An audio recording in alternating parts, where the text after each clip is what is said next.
իմ փչացածության աստիճանը այդքան չէր, որ ես պատկերացնեի, որ դատավորը կարող է գնա խորհրդակցական սենյակ, հասկանա, որ ինքը ստիպված է լինելու արդարացման դատական ակտ կայացնել, իսկ ինչ անել, որպեսզի շտկել են թերությունները, որ արի վերադառնամ եւ փորձեմ այն ինչ որ պաշտպանական կողմը այդ խնդիրները, սխալները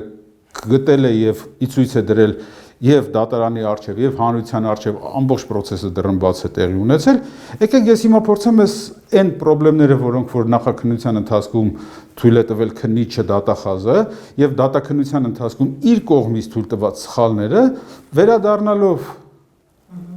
process-ին, նորից վերադառնալով դատաքննությանը, փորձեմ այդ սխալները շտկել։ Այսինքն պարզ մեխանիզմ աշխատեց։ Ինկվիզիցիոն դատարան դարձավ, այսինքն դատարանը հասկացավ, որ արդարացնելու